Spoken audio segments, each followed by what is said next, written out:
Thank you for joining us. We're going to give it just a minute for everyone to filter in and get connected to audio.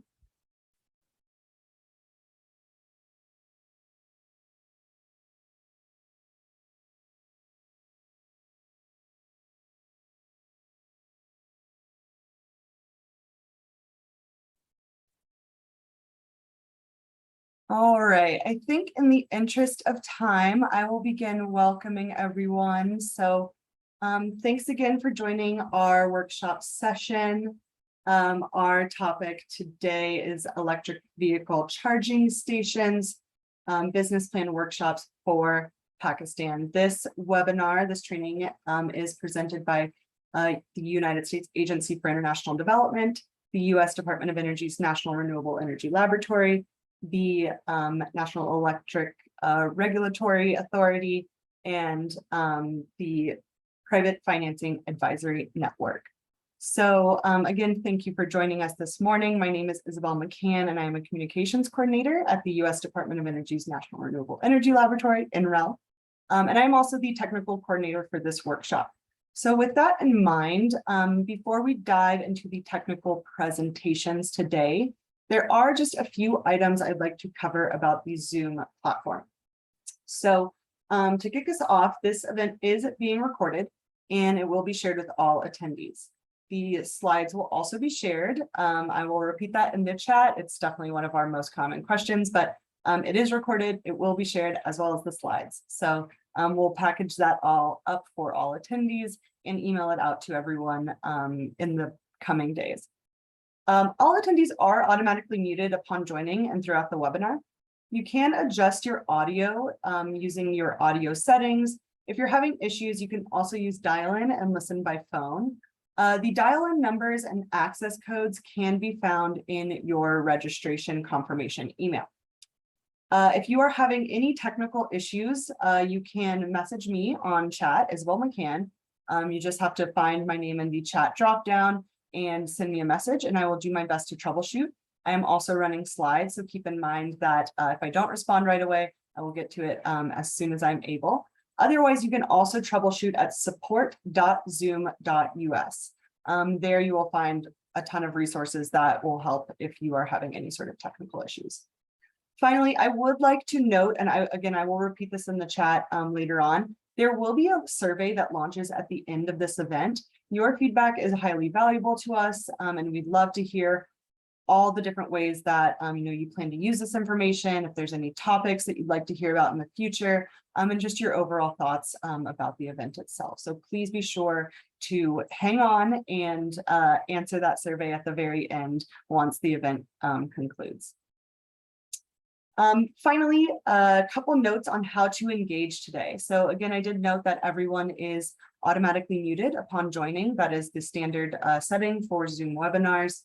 But there are a lot of different ways that we want to hear from you, and this is meant to be an interactive session. So please use the Q&A function in the bottom of your toolbar to ask questions to our presenters and or comment or upvote other attendees' questions.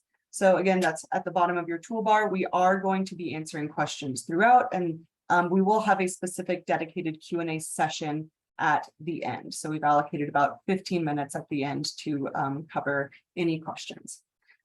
We also have a chat function. Primarily, the chat function should be used to introduce yourself. So if you're online now, please feel free to introduce yourself on the chat. We'd love to learn a little bit more about who's attending tonight or today. You can respond to any open-ended questions through the chat, or you can add any comments. Again, just kind of feel free to leave your thoughts in the chat. We also have a raise hand function. If during the Q&A session at the end, you would prefer to answer or ask your question out loud verbally, you can use the raise hand function. And if we have time, we will unmute you if you'd like to ask your question out loud. And finally, we are going to be launching a few polls during this session. It'll be very easy. A pop-up box will just directly show up on your screen. All you have to do is select the multiple choice answer that you most agree with based on the poll question, and then we'll be able to see everyone's results. So it's pretty straightforward, but again, feel free to message me if you have any issues. And with that, I will go ahead and hand it off to Imran Ahmed from the United States Agency for International Development. Thank you so much, Isabel. Can everyone hear me properly? Yes, we can hear you. All right, great. So dear participants, Assalamu alaikum and very good morning. It is a pleasure to welcome you all in today's event organized by USAID's Energy Sector Advisory Service activity, implemented by the United States Department of Energy National Laboratories. I want to take this opportunity to thank National Electric Power Regulatory Authority, Ministry of Climate Change, Private Finance Advisory Network, and National Renewable Energy Laboratory to be the part of the panel for this workshop and talk about the necessary initiatives already taken and needs to be taken to support adoption of EVs in Pakistan. I also want to thank you all for your participation in this event to hear and discuss the challenges and opportunities associated with the electric vehicle charging business. This event is part of USAID's larger support for electric vehicles through various mechanisms to provide technical assistance to the government of Pakistan institutions and access to finance for the private sector. As you all know, climate change is a critical challenge that requires global cooperation and commitment. It poses systematic risks to Pakistani families, businesses, and economy. With bulk of the emissions coming from the energy and transportation sector, there are no other segments of the economy so important to mitigating the impact of climate change. We applaud the government's goal to electrify 30% of Pakistan's passenger vehicle and heavy truck market and 50% of the 2- and 3-wheeler market by 2030. This transition is vital to reducing the country's emissions. USAID has several tools available to support the government of Pakistan's transition to renewable energy and to introduce electric vehicles to reduce Pakistan's vulnerability to the effects of climate change. Energy Sector Advisory Services is one of those tools available. Imran, your audio just cut out. Sorry, can you hear me now? Yeah, I can hear you now. I think we could hear you. Yeah. Actually, it might be a problem with my headset. No problem. Yeah, we can Sure. hear you okay, Imran. Feel free to proceed. All right, great. So Energy Sector Advisory Services is one of those tools available to provide technical support through US expertise and experience on scaling up the deployment of advanced, clean, and climate resilient energy technologies and practices in the energy sector. The assistance includes support to develop robust energy policies, plans, and practices that can be effectively deployed. Today's workshop is the second in the series to prepare power distribution companies to plan and provide charging station connections and provide knowledge to the private sector to start charging station business. The first workshop was held on July 15th, which was focused on DISCO's preparation for handling new type of load and was limited to the staff of distribution companies and provincial energy departments. Today's workshop is for the larger audience and will provide overview of the various business models in operation in developed EV markets and will then discuss business models that are being pursued in Pakistan and their relative advantages. Finally, it will discuss specific parameters of business plans through a financial model while detailing the prioritizing various sources of revenues and costs. So with that, I would introduce today's panel. Isabel, can you go to the next slide, please? Thank you so much. So we have Sayyida Hadika Jamshed with us today, who is the climate change specialist at Ministry of Climate Change, and she's advising on the nationally determined contributions and climate change policies to the Ministry of Climate Change. Then we have Dr. Irfan Yusuf, who is the technical advisor at National Electric Power Regulatory Authority. Previously, he was in Alternative Energy Development Board and is presently supporting NEPRA on developing regulations and policies around various sectors of energy, including electric vehicles. Kelly Johnson is the Senior Transportation Market Analyst at Renewable Energy Laboratory. And he is developing different models for that includes the business and the transportation models for different programs in NREL. Ghazal Jabbar is the Deputy Chief of Party of the USAID funded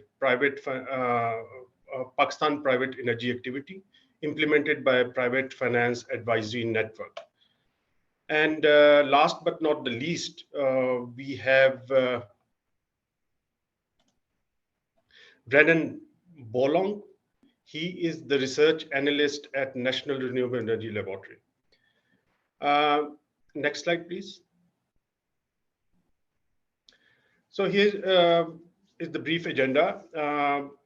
After this introduction, Ms. Hadika from Ministry of Climate Change will talk about the electric vehicle policy. After that, Dr. Irfan Yusuf will talk about the progress so far made by NEPRA to facilitate the private sector to install the charging stations. Kelly Johnson will then talk about the business models in the more developed markets, and that will be followed by Ghazal's presentation on the Pakistan private sector energy activity being implemented by PFAN, and he will talk about the different companies and the business models which PFAN is supporting right now in Pakistan. And towards the end, Brendan will talk about the factors that are influencing the profitability of the electric vehicle charging business. Then we'll have the key takeaways and opportunities discussion. And towards the end, there will be a Q&A session. So the subject of today's workshop is very critical, and we look forward to today's event and hope you all find it informative. Thank you so much. Over to you, Isabel. Great, thank you, Imran. And we will start off with our first presentation from Hadika Yamshad, Electric Vehicles in Pakistan, Ambition Through Policy. So feel free to take it away.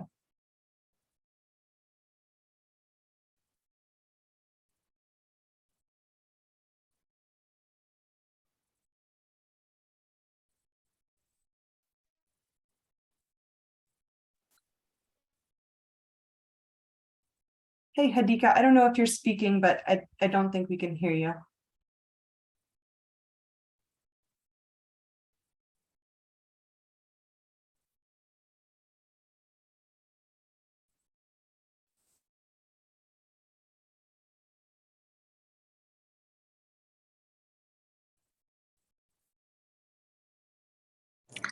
Sorry for the dropout. Thank you so much. You can hear me, right? Yes, great. We can hear you now. Yeah. So thank you so much, Isabel, and thank you so much, Imran, for the introduction. I'm really honored to be part of this whole discussion. And the overall, you can go to the next slide. My presentation will be focusing on how the climate change policies are supporting the EV policy of Pakistan and what is the current situation of climate change of Pakistan. Next slide, please.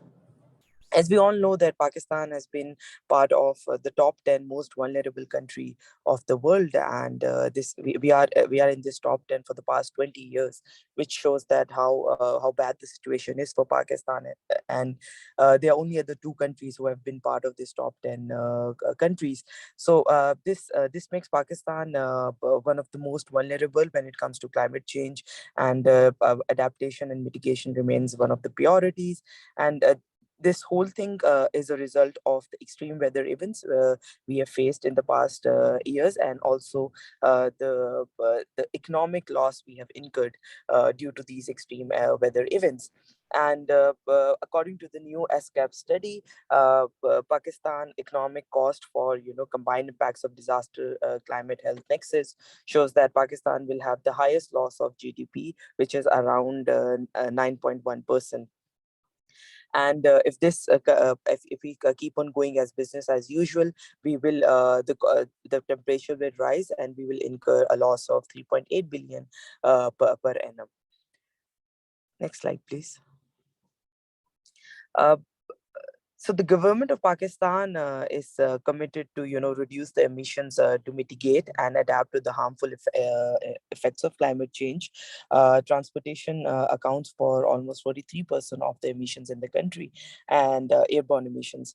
And therefore, the country of Pakistan has improved the minimum penetration targets of electric vehicle, and the electric vehicle policy is developed to ensure meeting the numbers, and also to start this era of clean air in the country that we desperately need for our future generations.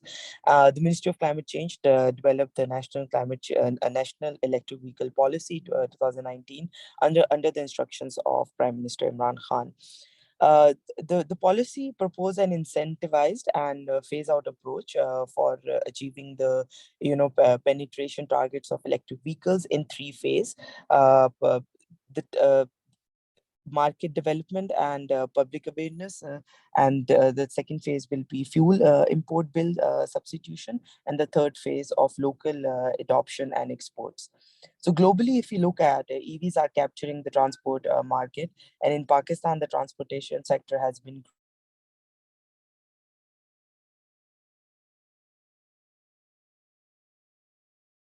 I think we might have lost your audio again, growing. Hadika. Oh, there we go. It's back. Okay.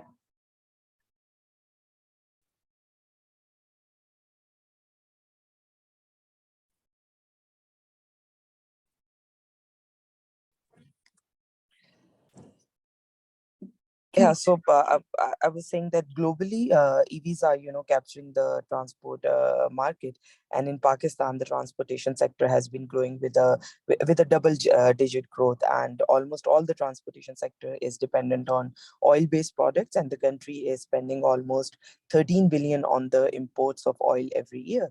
If our transport sector continues to grow at the same rate, but the bill of oil import is expected to increase in coming years.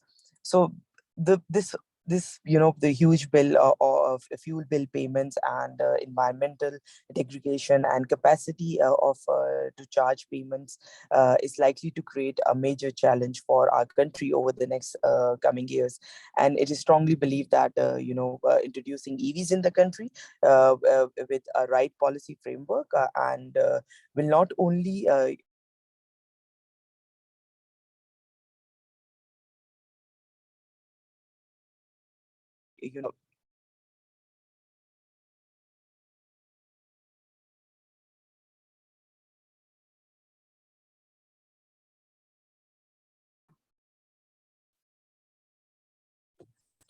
I'm really sorry for this dropouts. There's some issue with the internet at this point. If you can go to the next slide, please.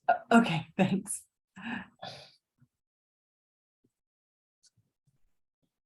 I won't be putting a lot of time in this. Irfan Yusuf Saab, after my presentation, will be explaining this more in detail.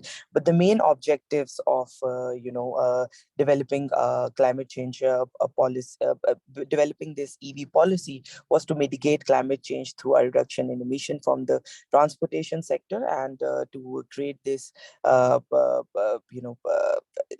enabling environment for industrial growth in Pakistan, and encourage auto and related industry to move towards EV manufacturing, and to meet the objective of generating employment from a green economy. As we talk about green growth after the COVID-19, we talk about creating green jobs. This will play a very significant role to reduce the imports bill, and to use electricity in off-peak times for useful purposes, and to develop affiliated industries like battery manufacturing, charging, or infrastructure industries with this. So the given scenario of the economic and energy crisis in Pakistan, and the policy was a visionary step, I would say, for first step for shifting a whole sector away from the norm. And the mean that we have to change mindsets, and also very important, it's to create the infrastructure, which I'm sure the discussion will be about, to meet the demand, and also to have that demand and supply meet. Also quite important is to understand how this sector could play into utilizing excess power generation in Pakistan, or to complement the scaling of renewables as per the renewable energy policy of 2019 and energy targets of NDCs. Next slide, please. So what makes this task difficult, in fact, that the scope of technical improvement is limited, at least, and in short run, and the transport volumes are close linked to economic growth. To meet this whole carbon emission reduction challenge of Pakistan, have recently approved an ambitious national electric vehicle policy of 2020, with targets and incentive aimed at seeing electric vehicles capturing 30% of the passenger vehicles and heavy duty truck sales of by 2030 and 90% by 2040. So to understand the transport section, the national climate change policy make very significant interventions regarding this. The transportation sector, as mentioned before, has the highest emission growth rate of all the sectors, and transport section also accounts for major carbon dioxide emissions. So there are certain interventions in the National Climate Change Updated Policy, which we updated in 2021, which cater to this issue, where they talk about proper vehicle maintenance for fuel efficiency. There are interventions on fuel efficient public transportation systems to encourage and to set up vehicle emission standards, and to develop and adapt of electric vehicle, and to also reduce the emissions, to incentivize the private sector in helping this and creating this environment, and to promote development and adoption of environmentally friendly transport technologies and efficient management technologies. Next slide, please. Finally, if we talk about the major policy of climate change, Ministry of Climate Change as well, and in a policy which we take to the international level, the NDCs, we submitted our first NDCs in 2016 and an updated NDCs 2021. There was a huge increase in ambitions from 20% to 50%.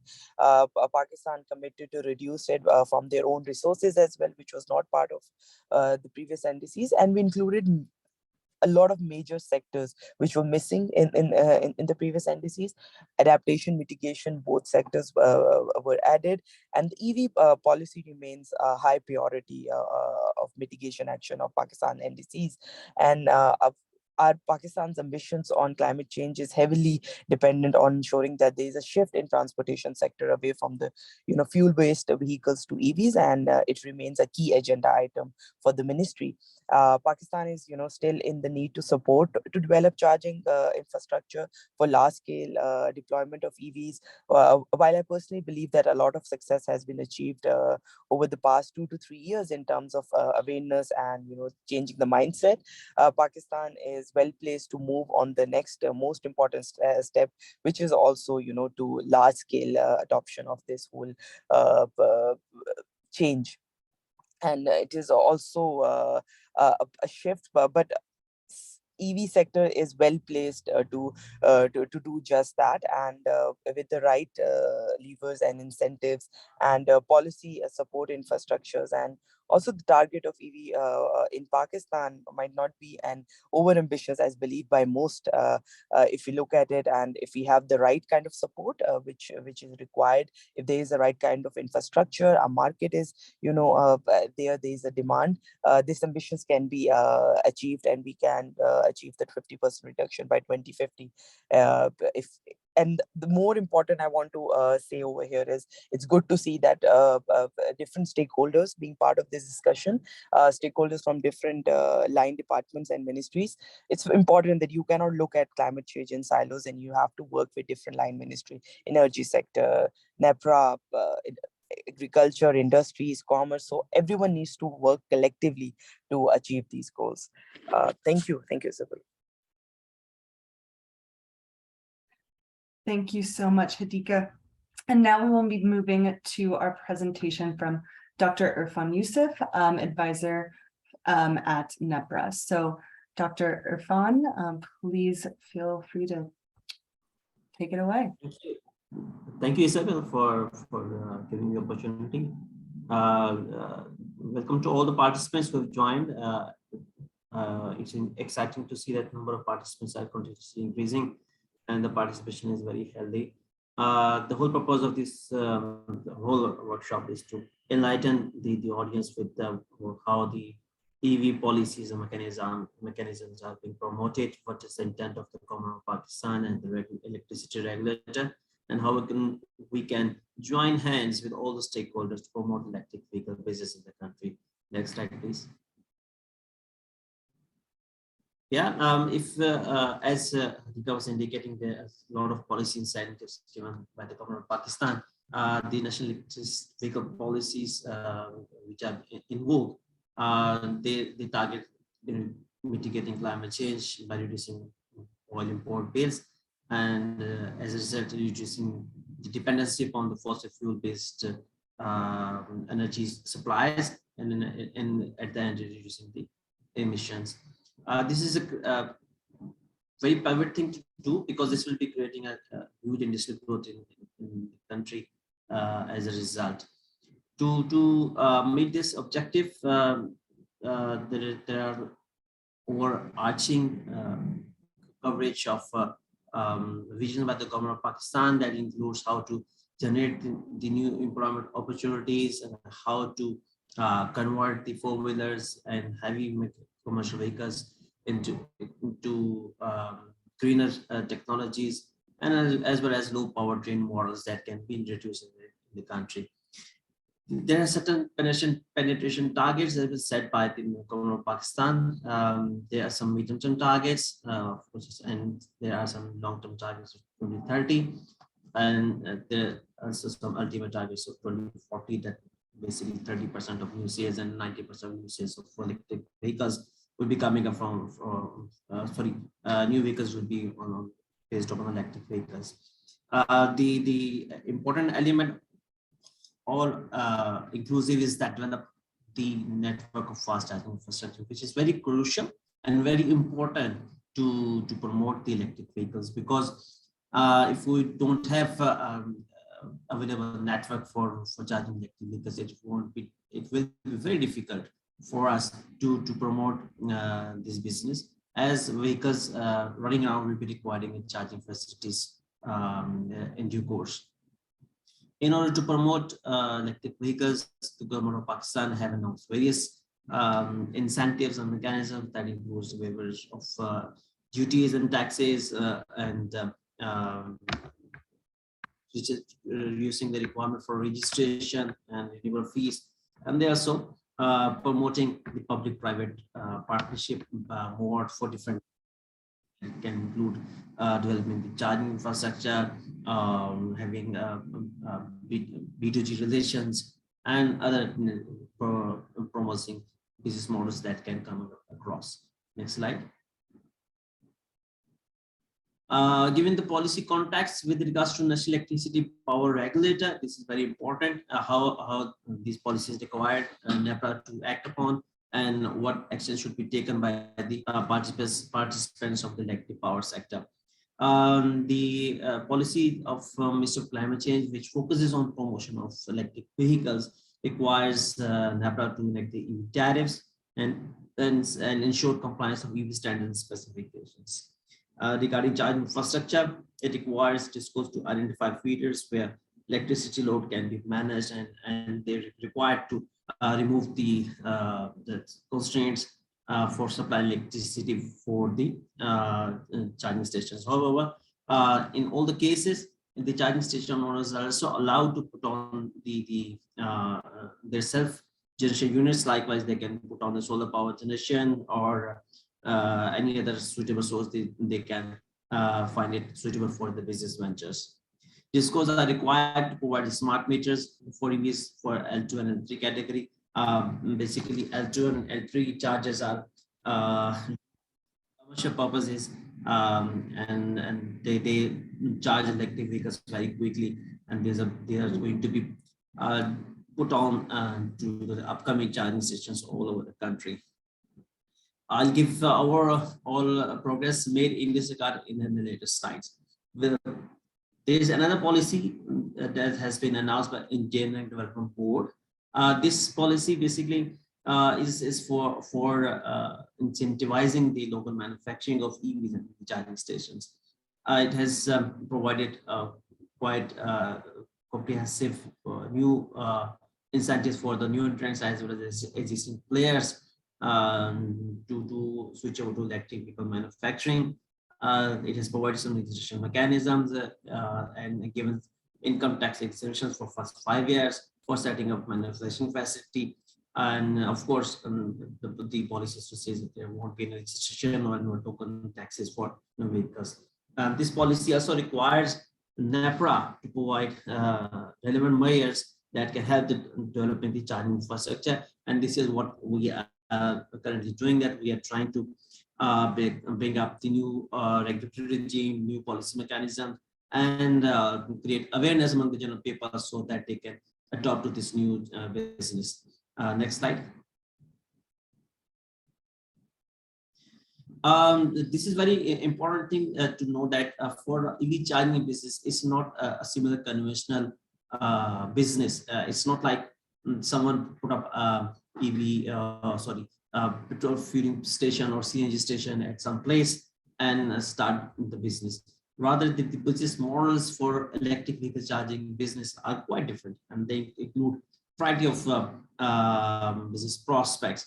Likewise, there can be some commercial building owners like Centaurus in Islamabad, Giga Mall in Rawalpindi, and Lahore, the Sky Malls, and other all commercial building owners. Then they can put up some kind of a charging station within their premises and start giving the charging station services. Likewise, of course, charging stations can be put up separately, in conjunction with some petrol pumps or CNG pumps or dedicated EV charging stations. The stakeholders in EV charging stations, they are also different because the development authorities, the public sector entities, the owners of the charging station from the commercial side, they all become part of it. Likewise, the food industry, they can also put up a charging station at their premises and run into this market. This EV market is not promising, and of course, charging equipment is not becoming readily available. We have participants from different suppliers who can meet up the requirement of EV charging equipment. When coming to Pakistan, they can from the Europe side, they can from Chinese side, or from any other part which can comply with the requirements and the standards. Next slide.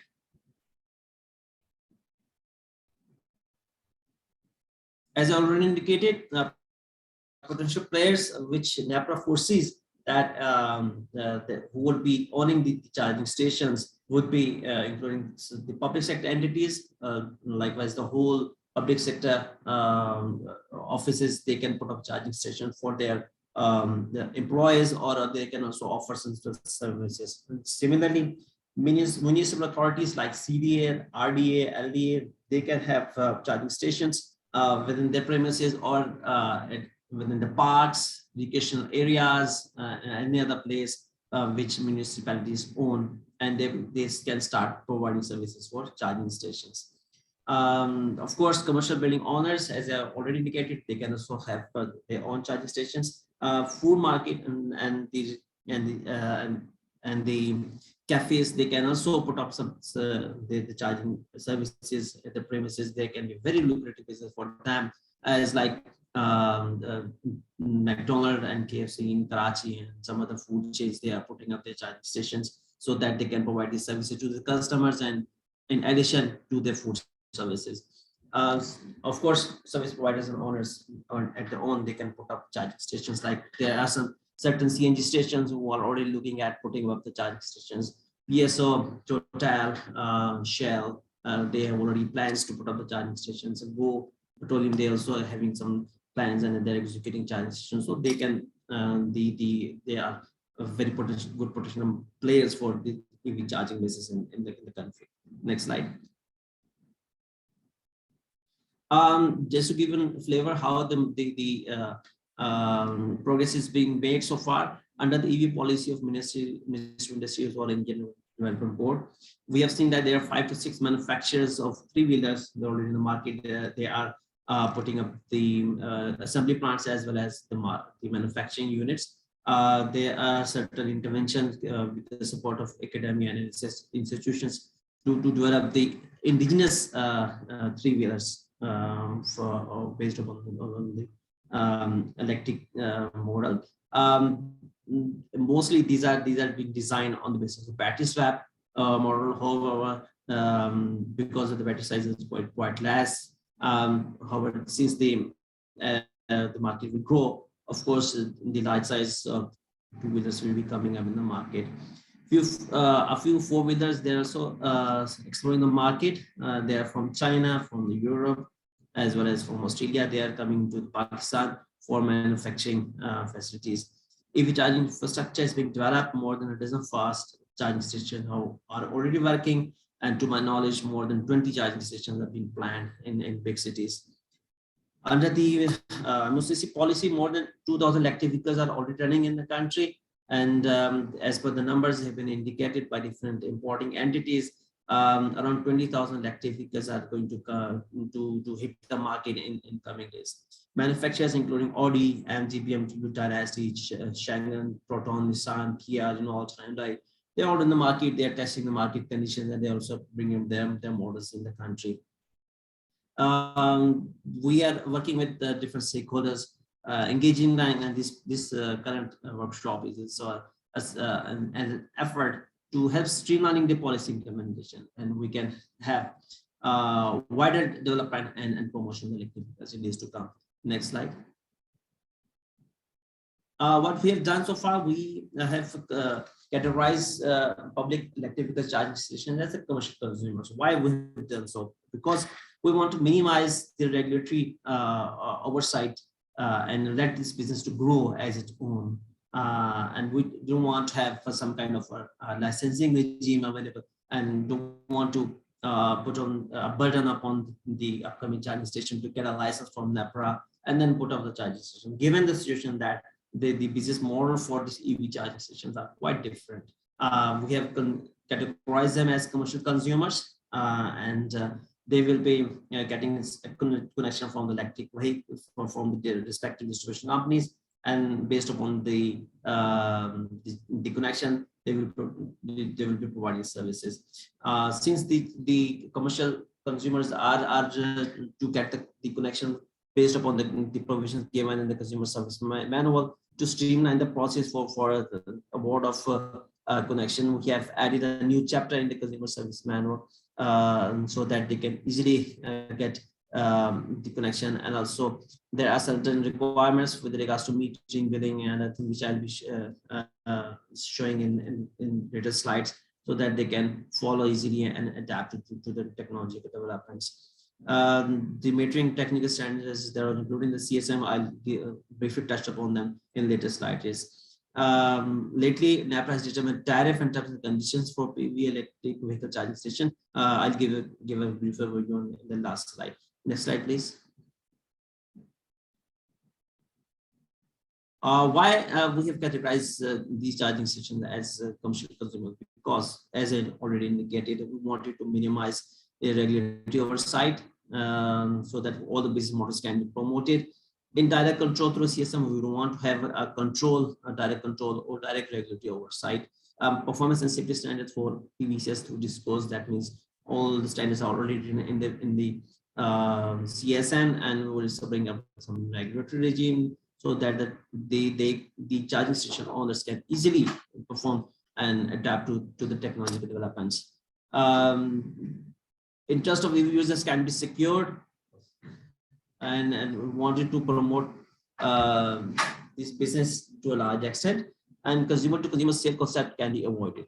The proposition of manipulating this provision by stakeholders can be avoided, and this course would be required to install smart meters at the EV charging stations. Next slide.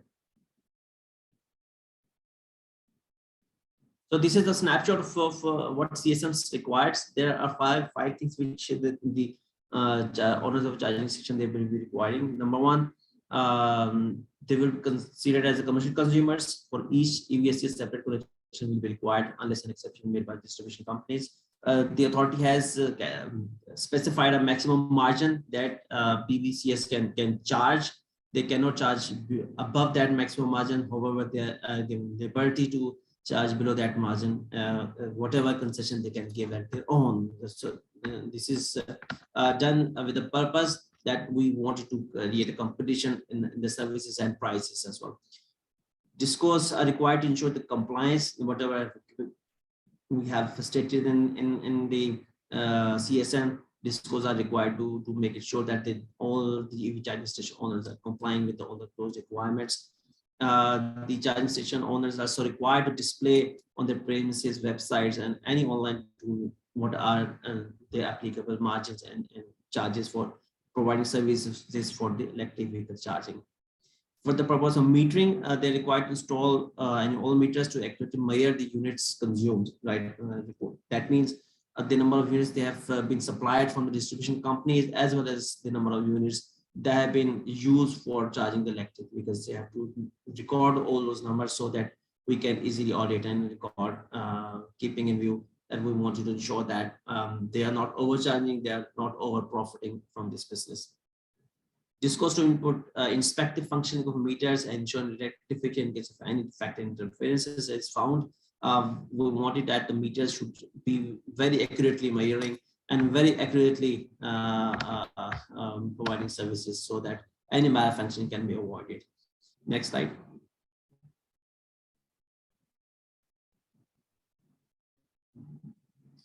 For the purpose of billing, the charging station owners are at the liberty to design any bill invoice for the EV services which they are providing. We're not specified any kind of a billing pattern. Each owner can have its own design. For the purpose of safety and technical standards, the CSM requires that the charging owner compliance with safety and technical standards, the design standards and instructions that are given for installation and operations. It has to ensure maintenance, inspection, and testing of charging station periodically. And in case if there would found any kind of issue, of course, there would be a mechanism, penalty mechanism, so that we can ensure charging stations is providing services, so keeping in view the general safety and reliability of the public. Next slide.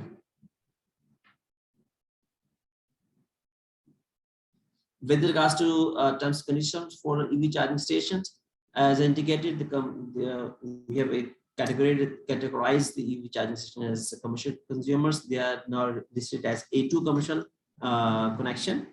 The tariff that have been given, that been charged by the distribution companies to the owners of charging stations is a single part tariff, rupees per kilowatt rate for peak and off peak hours. It doesn't segregate the peak, off peak, or time you use charging. Rather, it's a flat single rate. Currently, rate is determined as rupees 25.02 per kilowatt hour.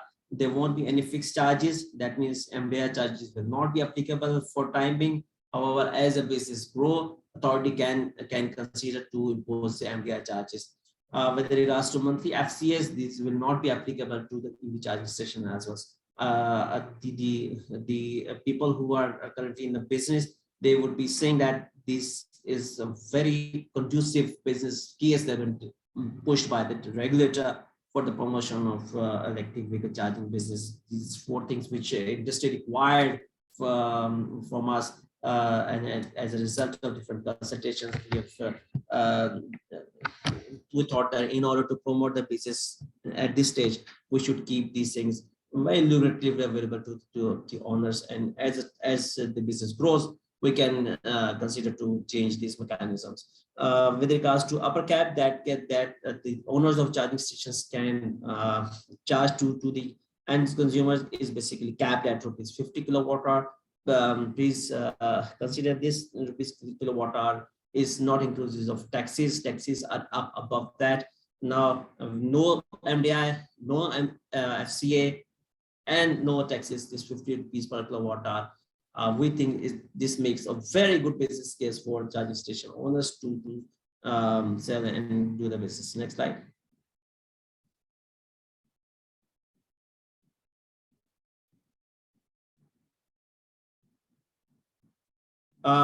Future challenges, we feel that, of course, as the business will grow, we'll be having some network congestions due to anticipated load for particular feeders. There won't be any impact on power market at this stage, but later on we have to consider this aspect as well. This readiness of discourse is a very important thing to know. We need to get the distribution companies, personas, their professionals to adapt to this new technological intervention. They have to be ready for this new thing. The charging infrastructure that has to be ensured that it is complying to all the standards that have been set by the regulator. The connections that the distribution companies have to provide. There are some areas where the systems are weak. They have to maintain their system so that the services 24 hours, 7 days a week. There would be some impact on the grid as a new load will be coming up. For that purpose, we are supporting the distribution companies again with the support of USAID to get it ready to gauge the risk and help them mitigating in the shorter and medium term. Next slide, please.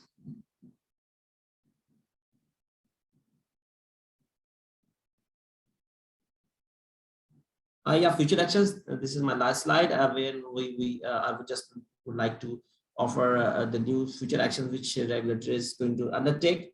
This includes improving the EV charging infrastructure and safety. This is our focus, and this is where we wanted to work with you all guys so that we can provide improved quality services to the end consumers. Awareness, we have to create awareness among the general public for adoption of electric vehicles. This is very important. This is required under the policy as well. And this workshop is one way of creating that in awareness among the general people, general public, and all those business personnel who are in this market. We are still working with the policymakers to incentivize more in a way that we can work for the tax holidays, new financing scheme, or some kind of a business models that have been created for the electric vehicle owners as well as owners of the EV charging infrastructure. For research and development, we are already engaged with some entities, but we need champions for R&D. We need to become champion in EV technology, and this is our focus and future action we require. We want our universities to come up and work with us for the purposes of promoting research and development and help creating a local technological hub for electric vehicles and become a leader in this country. The last thing is the consumer behavior. We are focusing on consumers' behavior modification for adoption of electric vehicles, because we feel that it's not only just awareness for creating that they switch over to electric vehicles, but electric vehicles, they require some different kind of treatment, and that's why I think we need to create a consumer behavior change methodology as well. So these are the future actions we are looking at. In addition, with a focus upon new incentives and policy mechanism that the participant can look at. If you have any suggestions in this regard that you feel that the government of Pakistan should have this kind of incentives announced, we can consider those and you can propose those to us right now. Next slide. So this is it. My name, I'm Irfan Yusuf, available for any information material you have, and I available for you guys to contact me through email, through numbers, and in that way we can work together to promote this business in the country. Thank you all. Thank you for listening. Over to Isabel. Thank you so much, Dr. Youssef. So we will just go right into our next presentation. Just a quick reminder that if you do have questions, please use the question and answer, the Q&A function in your toolbar to enter any questions for the presenters, and they will do their best to address them, or we'll address any that we have time for at the end of the presentation. So with that, I will pass it right off to Callie to begin his presentation. Thanks, Isabel. I'd like to talk some about what is happening to the charging station infrastructure build out in more developed markets. I say more developed because there are no mature markets yet. They're all at various stages of progress, but the EV infrastructure rollout has really unleashed a lot of innovation and made for an exciting time in a market that was otherwise rather stagnant when it was just petrol stations. They were just not changing and consolidating. And now we have kind of a boom in innovation and business plans. Next slide, please. For starters, just to address the question, the National Renewable Energy Lab is a Department of Energy laboratory. So why do we know anything about EVCS business plans in the private sector? And so just wanted to mention, so I will mention that in the upcoming slides. This is an overview of my talk here. Then I'll talk about the financial components of an EVCS business plan. After that, I'll talk about the evolution of payment types, and then I'll get into the successful and promising charging station business plans. These, we will look into the network service providers, and then facility owners or organizations that contract with facility owners, and then finally fleets. So what I have on here on the diagram to the right is a generic business model for charging stations. Here in the center, you have the owner operator, and they have an agreement with a site owner, and in quite a few business plans, the site owner is the EVCS owner operator. And then, of course, they deal closely with the disco and with the driver. Next slide, please.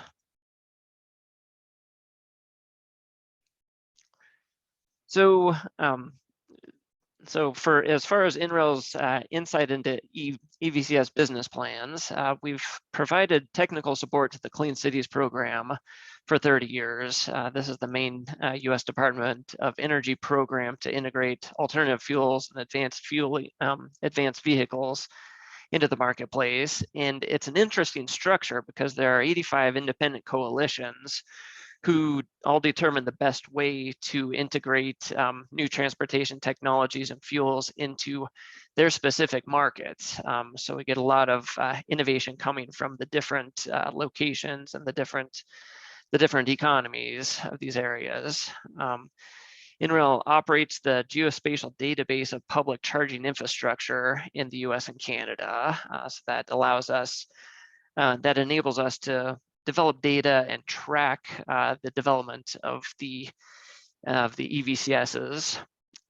We develop economic models for EVCS ownership.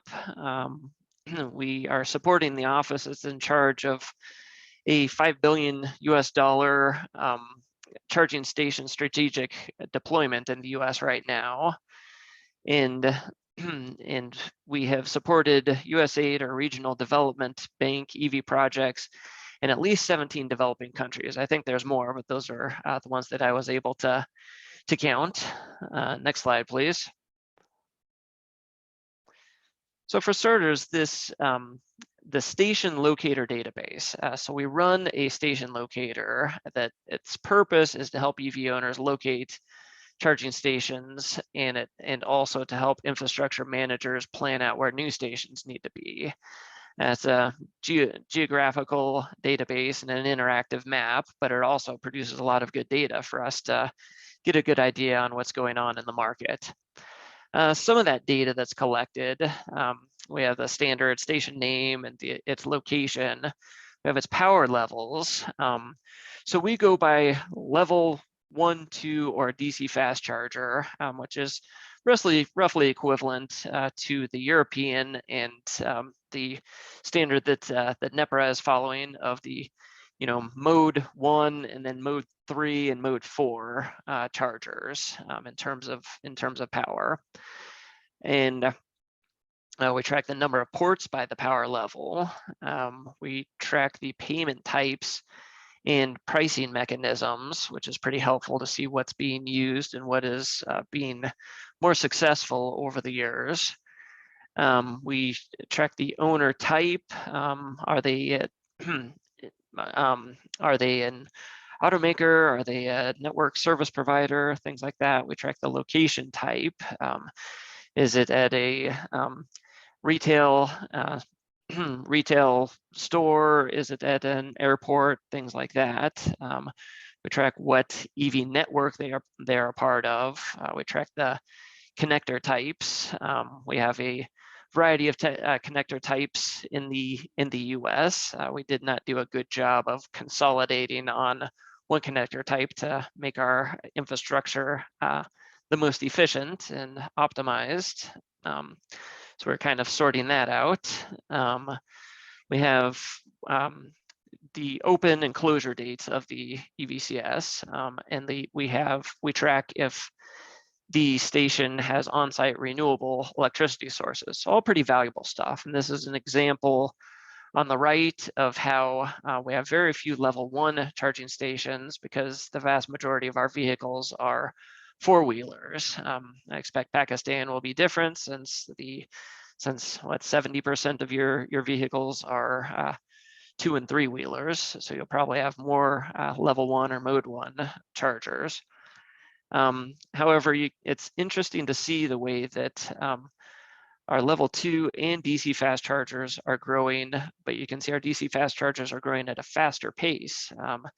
And so now, if you fast forward from Q4 2021 to now, we have about 20% of all of our public EVCS ports are DC fast chargers. So it's an interesting statistic to see in a more developed market, the way we're going. Next slide, please. So what are the financial components of a charging station business plan? So over here at the right, we have the capital for purchasing the equipment and installing it. We have the operating costs, the payments to the DISCO for electricity, the payments to maintenance for site access, be it labor where someone is physically there to give site access, or be it software and a network that enables people to access the charging station from their phone or their vehicle. And then you have the cost of funds, the debt or equity it takes to come up with the funds to start the project.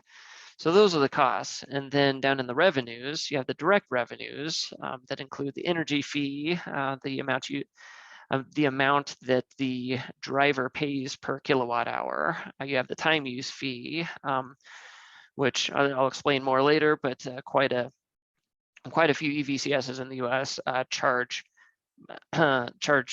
by the minute, and some of them combine energy fees and time use fees. Some of them charge by the session. They say, hey, it'll cost this much money just to use our charging station, regardless of how much electricity you use. And then there are membership or subscription fees to networks. And finally, advertisement is an increasing direct revenue that comes from advertisers. And then you have indirect revenues that are increased EV sales.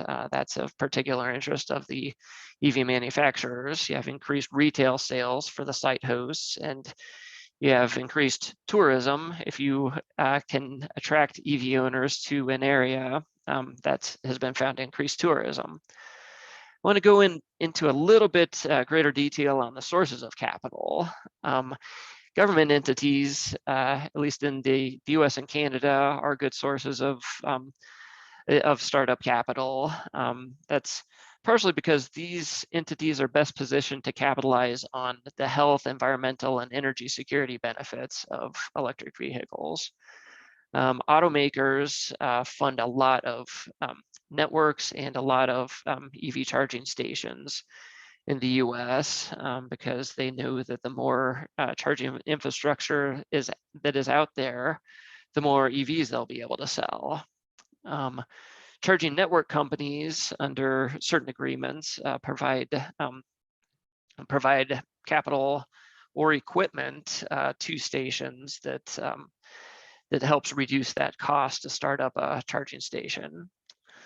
So some of the sources of direct revenue, you have EV owners paying these energy and time use and session fees. You have charging network companies under certain agreements will actually pay the site, the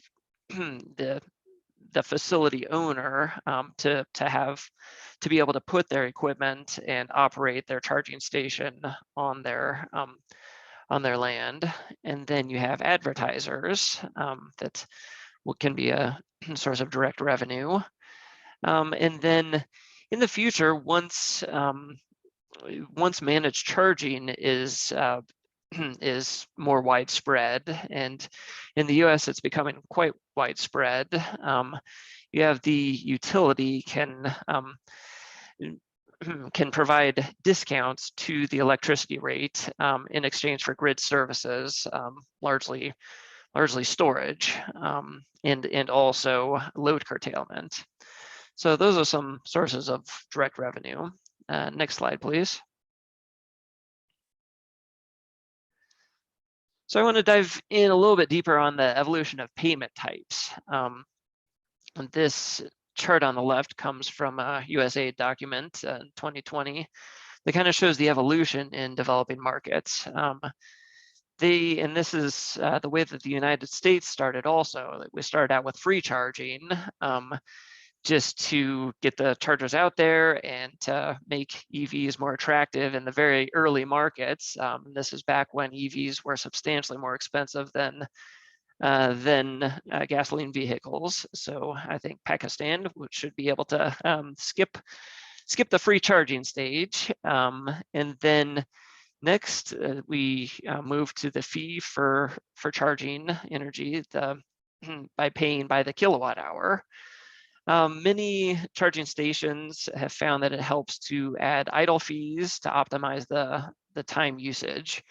And so that basically disincentivizes drivers from plugging their vehicle in, charging until their battery is full, and then occupying the site for many hours after that. If you start charging the vehicles by the hour after their battery is full, then the vehicles have the incentive to unplug after the battery is full, and that gets better usage out of the infrastructure. Some charging stations have combined the time and energy-based options where they will charge by the kilowatt hour until it's full, and then they will charge by the minute after that to make sure that the vehicle unplugs. And then quite a few charging stations, with the help of charging networks, which I'll talk about in the next slide, are offering memberships and subscriptions that essentially charge vehicles a regular fee on a monthly basis. So that provides more consistent revenue coming in. And then they give either free or discounted charging to their stations for the EVs. And then finally, like I mentioned, is going on in some pilot projects in the US, and it's becoming more and widespread.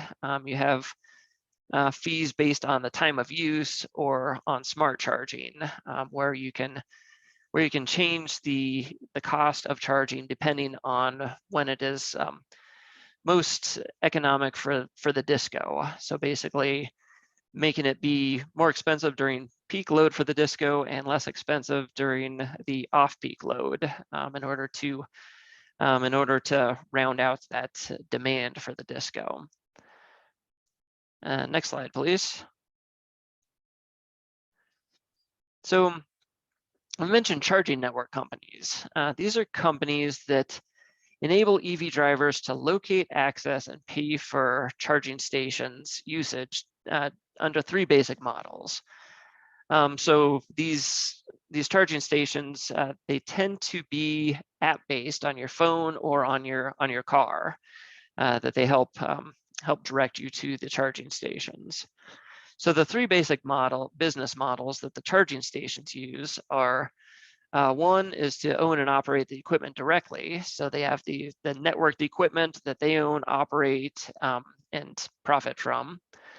And they may, under this business model, they may own or lease the land, and they would pay the site host in this case. Some sell or install both equipment and network services to the site host.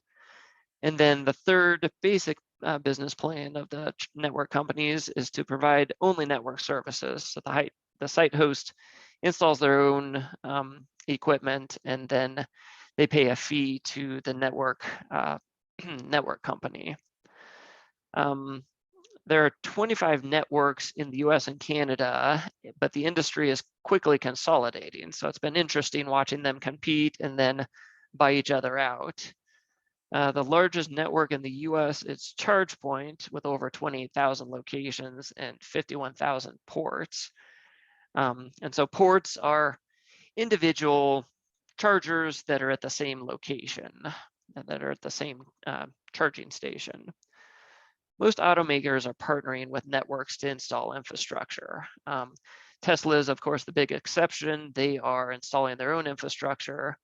But now all the other companies that are following, including General Motors and Ford, are partnering with some of these networks to install their infrastructure. What I have here comes from our station locator.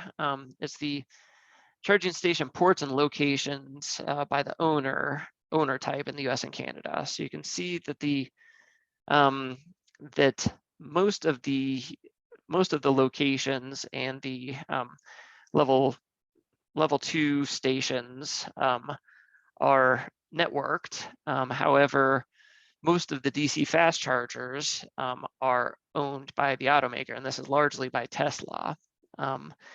And you can see that most of the level 1 stations are not networked because they really want to just keep the prices low, and it costs extra to network the stations.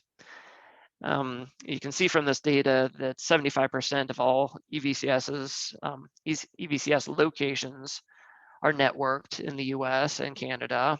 62% of all charging station ports are networked, and then 23% of all DC fast chargers are networked. So that percentage is a lot lower for DC fast chargers. Next slide, please. So let's look at the facilities hosting EVCSs. I have on the left, I have another chart from our station locator, the data download. You can see that these are ordered by locations. And so you can see that hotels are the most popular location, then car dealers, shopping centers, parking garages. You go down a ways to see workplaces. But it's important to keep in mind that that we're only looking at 1/4 of the stations here, because nearly 3/4 of all locations didn't report the location type. This likely underrepresents the workplace and apartments and fleets, because the workplaces, apartments, and fleets they rely less on the on our mapping database to connect with their EVs, so they're less likely to report their locations. Let's see. So looking at all of these locations that we've been tracking, you can kind of group them into some groups. One is a facility owner or a a facility owner or a company that contracts with a facility owner. So these include locations that are selling goods and services like retail stores and shopping malls. Another group are workplace charging that set up chargers at a workplace, and their customers are the employees. And then you have apartments or condominiums, where they set up charging stations at an apartment or condominium. Their main group of customers are the tenants there. Then you have local governments, which own and operate a number of charging stations at public parking areas, and also on the streets, street side parking, and at airports. And finally, you have EV fleets as the third major group. That includes like utilities and also some local governments and airports. It's telling to look at the port to location ratio. So here we have the blue bars are locations, and the orange bars are the number of ports. And you can tell that ratio varies greatly depending on some of these locations. The largest port to location ratio is 7 ports per location, and that's for airports, just because they're such long facilities, large facilities. After that, you have gas stations, because gas stations want to be able to handle a lot of customers to come through quickly. Usually people that recharge at a gas station are going to DC fast chargers and want to go through very quickly. You also have high ratios for shopping centers and parking lots, which also are large locations, which have many cars and therefore can service numerous ports. The lowest port to location ratio is 1.7 for car dealers, and then the average port to location ratio is 2.5. And it's important to keep in mind that ratios and locations are different for level 2 or mode 2 versus DC fast chargers. Next slide, please.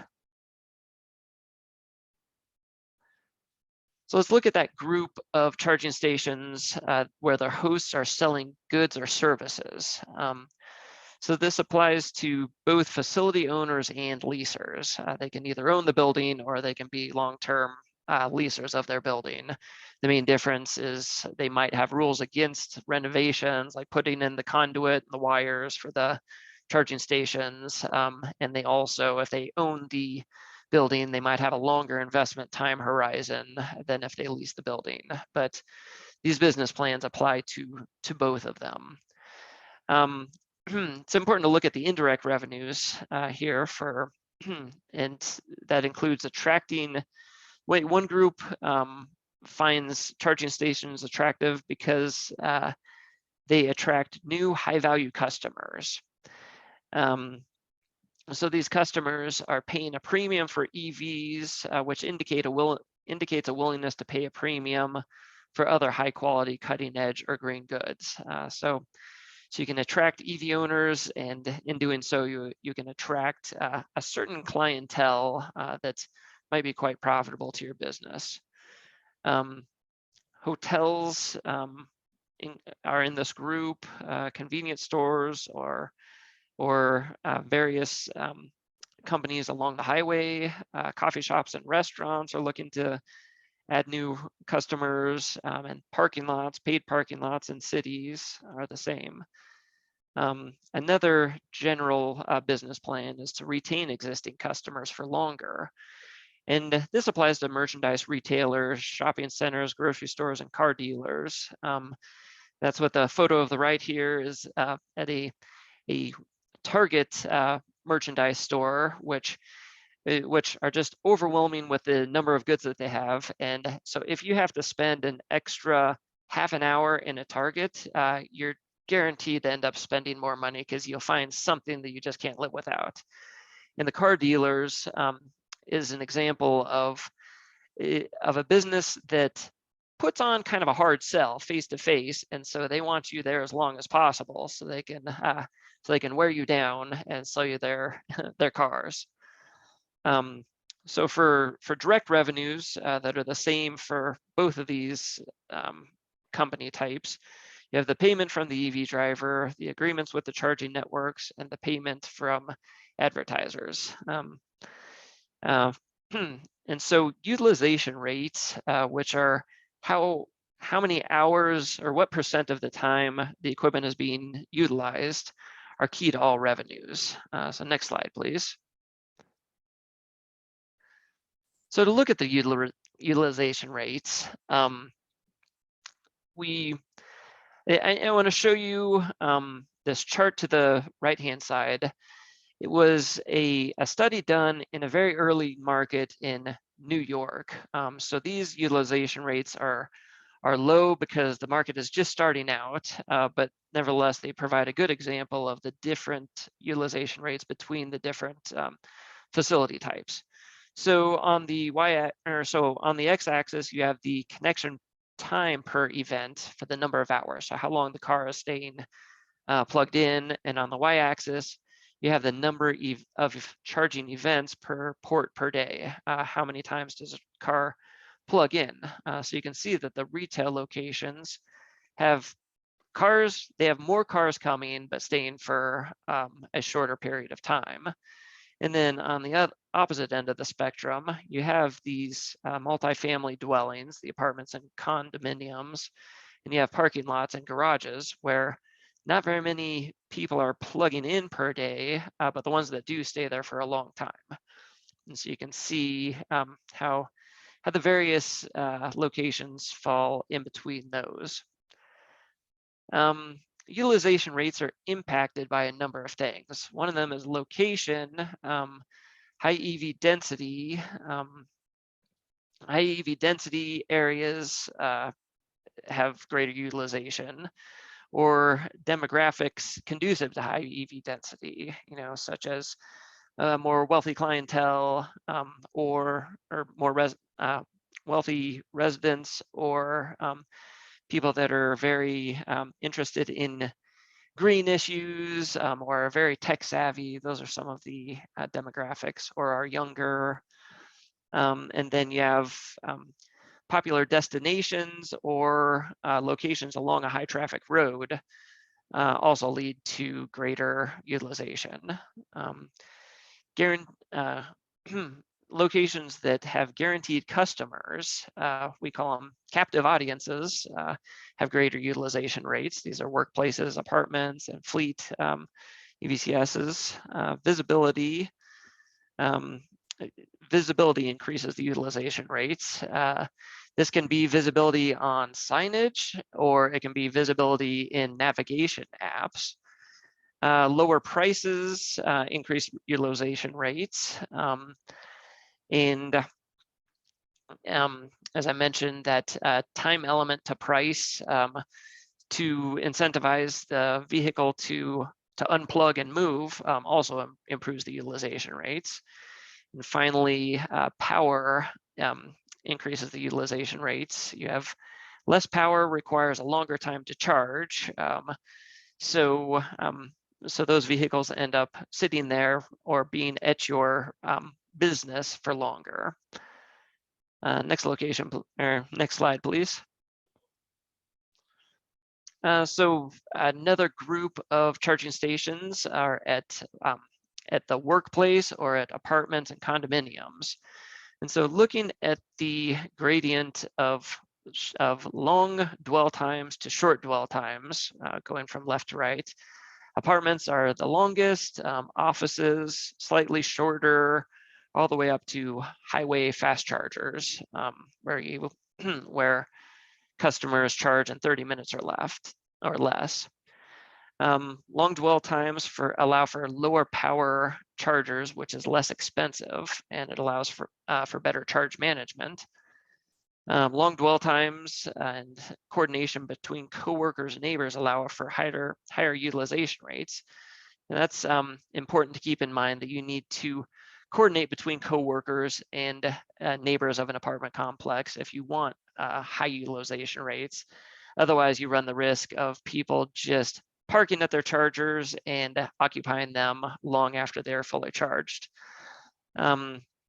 Charging stations or the wiring required for the charging stations is now being written into some apartment and workplace building codes. The state of California and New York are doing that, and that's becoming more widespread.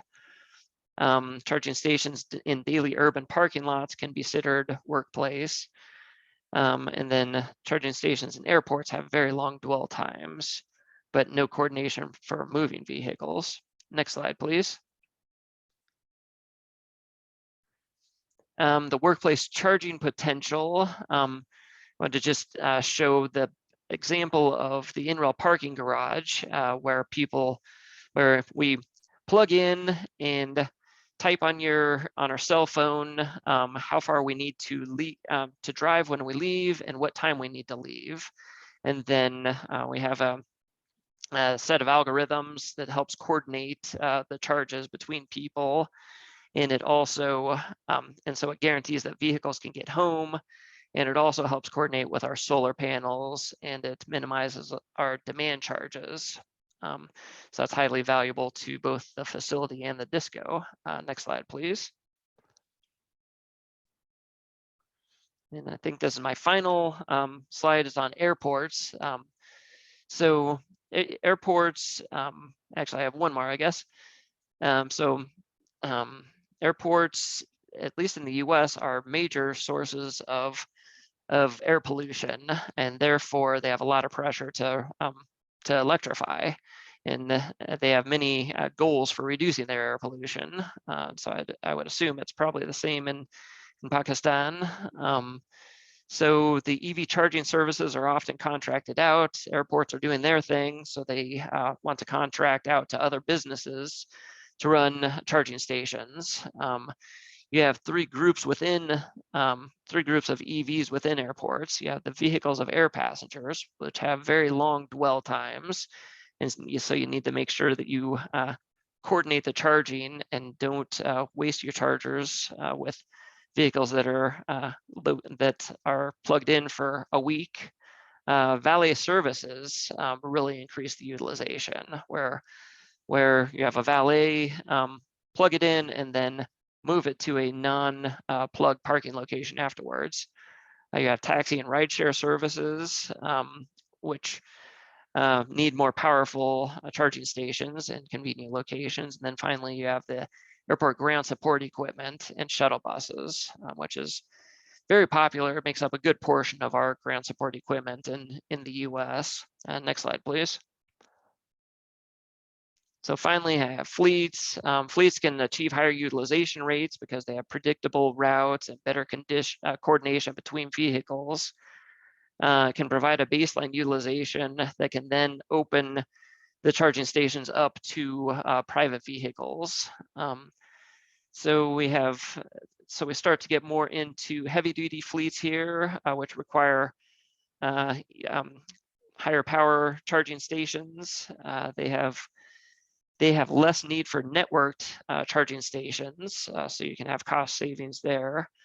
Transit buses are very early movers in the heavy duty market. We have a specific economic evaluation model you can download to help evaluate transit bus investments. Next movers will probably be utility trucks, delivery trucks, and school buses. And then finally, you have long haul trucks, which require very powerful, expensive charging stations. And a lot of fleets maintain their own and own their own charging infrastructure. But if you find fleets that outsource their vehicle maintenance, that could be a good sign for fleets that would be amenable to outsourcing their charging station ownership and operation as well. And I think that's it for me. Oh, I'd like to do a quick poll question. Yeah, so if you could respond to the poll here.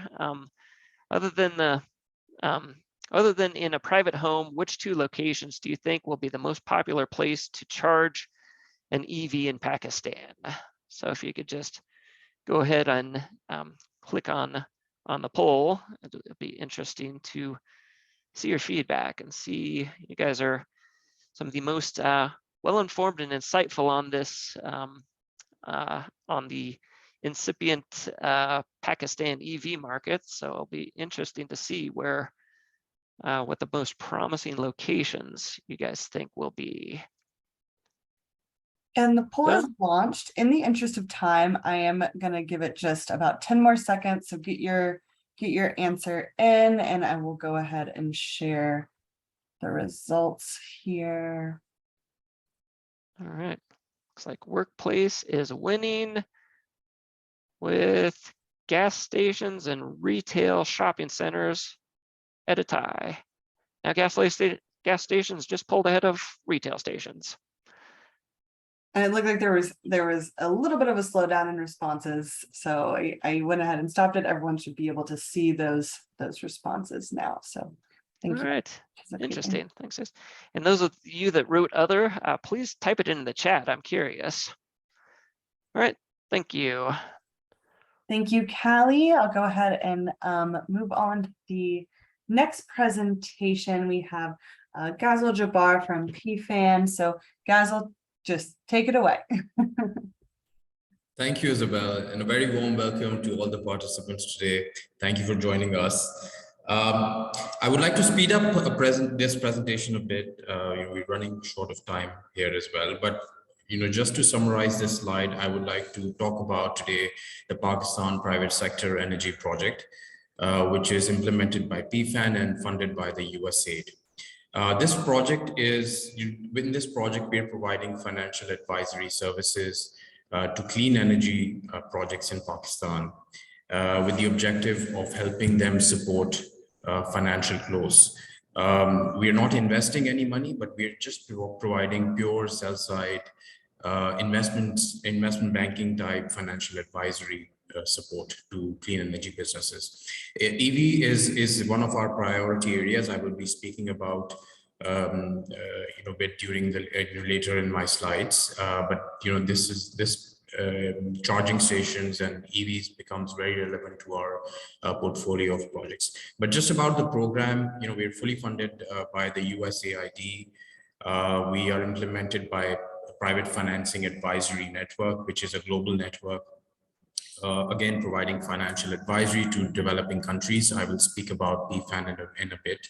And then our hosting bodies are United Nations and REAP. We are a team of around 9 people on ground with a core team of 9 people. We are fully supported by 29 advisors as of today, which include financial experts, climate experts. We have people looking at policy with experience across technical knowledge. So we've got a variety of skill sets and expertise with us, and we are able to support our projects with a technical as well as a financial support today.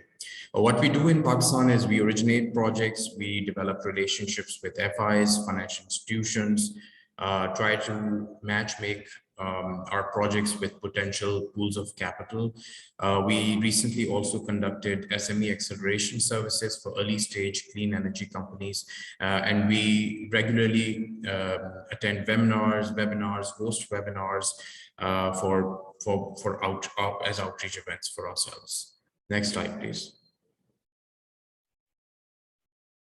Thank you. So what is our value proposition here? So this is what we really do. And this is the PFAN model that we bring into Pakistan. On one side, we have limited supply of investor-ready projects. We've noticed that the SME space and especially in the clean energy space, we come across poorly structured projects. They don't have the expertise or the in-house team, for example, to take their projects towards financial flows. When I say financial flows, I mean, they don't have the right expertise to do a proper valuation. We support with that. We support with marketing materials. We support with developing a financial model, for example. And then on the other side, we look at, on the right-hand side, we look at pools of capital, which includes banks, DFIs, local high net worth individuals who we feel don't have the right or the adequate knowledge set to understand clean energy projects, newer technologies. The product suite is not as developed. Sometimes they don't match the time frames of our projects. What we're trying to do is on both sides with the FIs also, we're trying to build capacity, bring in and the international expertise and the financial advisory expertise to educate them about newer technologies and to bridge the gap between the project developer and the pools of capital. So that is how we're addressing the missing middle through our financial advisory services. Next slide, please.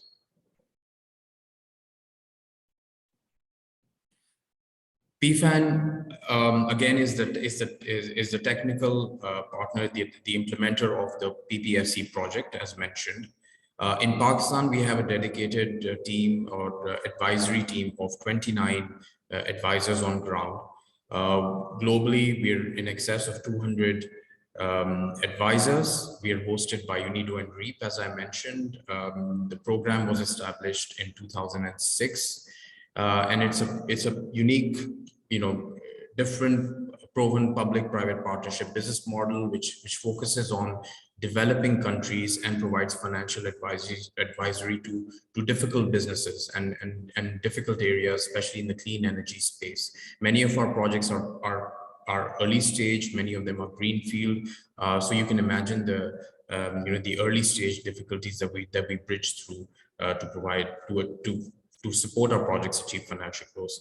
We are a multi-party trust fund, and our donor agencies include the USAID, Swedish government, Australian government, Norwegian government, and others. Next slide, please.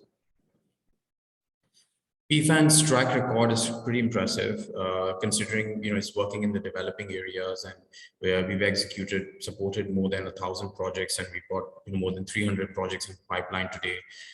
We comply with the SDG and 7, 9, 13, 17 under the Paris Agreement, and then we've raised $2.1 billion from 185 projects with a success rate of 17%. Next slide, please. So our priority areas, which I mentioned on my first slide, is we want to focus heavily on clean energy. There is significant focus around B2B captive and distribution generation, which is more solar PPA business. E-mobility business is very important to us. We've put that down in priority 1. You will see from our project mix as well on how our pipeline has panned out over the last 1.5 years. We are focused on rural electrification and energy access, bioenergy, rural and urban waste management, recycling and circular economy projects, energy efficiency, Industry 4.0, and overall wind IPPs. We've kept this in priority 4 because this is really not the core area that we want to focus. Is more on the SME space and projects between $1 to $50 million. Next slide, please.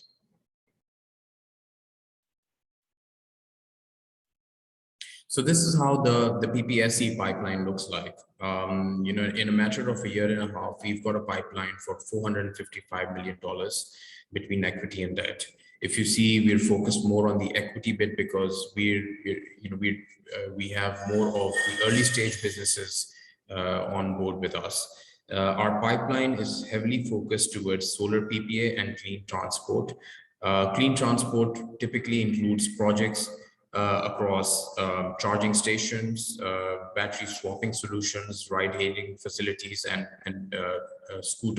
electric scooter manufacturing. If you look at our total investment ask, that is also typically skewed towards solar PPA and clean transport. There is one energy storage project that we have. This is the battery manufacturing facility that is being put up in Pakistan. Next slide, please.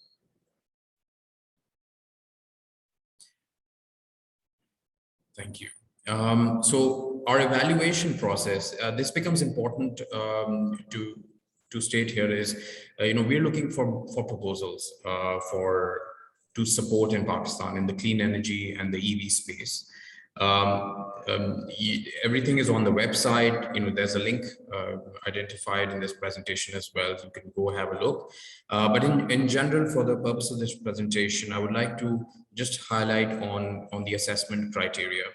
What we look for projects, once you apply with us, is more of the investment opportunity and the project structure, and coupled with the market analysis. So we look at if there is a need in the market for a project like yours, how do you position yourself in the project? Management team and organization is absolutely important for us. I mean, that's the view that we need to take, when getting a project on board, on how the management is geared towards taking the project to market. Technology operations, of course, it's clean energy. It has to be in the right priority area for us. We do consider financials and investment structure from a perspective that how would banks or how would equity investors consider this when we take this out to the market with a specific or more ballpark IRR requirement for each project. We look at risks, we look at environmental concerns, which are absolutely essential for us. And of course, maturity of project. One area which is not considered here is a very strong focus on gender. That also counts a lot for when we evaluate proposals. Next slide, please. So this is how our pipeline works. So once a project is inducted on our portfolio, after the origination, we have a quarterly selection, and once the selection is done, it comes on our portfolio for project development. And that's, if you see the development pipeline projects, this is where we support with structuring, bankability, development of marketing material, information memorandums, presentations, for example, made to equity investors. We work with the company to refine and build financial models from ground up. Then once the documentation is ready, the project is transferred into an investment facilitation phase. This is where we conduct roadshows, do matchmaking with investors and lenders, and try to achieve financial close through negotiations and support in signing of agreements. The tipping point facility that you see there is a facility where what we've created to provide early stage support to our businesses. So we are able to provide technical assistance in the form of a grant.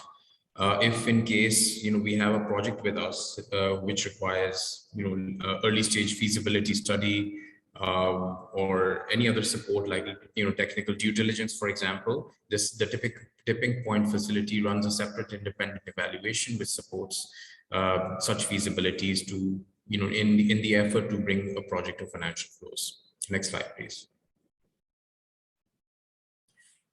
So we pulled out from our pipeline, it's a very interesting slide where we see that, we've got 11 projects with us. Many projects are multiple, and this section onwards, I'd just like to speak about how our pipeline looks like, and the comments going forward are more interaction or discussions with our projects itself, and to discuss business models on how they're going to look like in Pakistan. These models are evolving, but in general, we've got 11 projects with us. 6 of them are electric vehicles.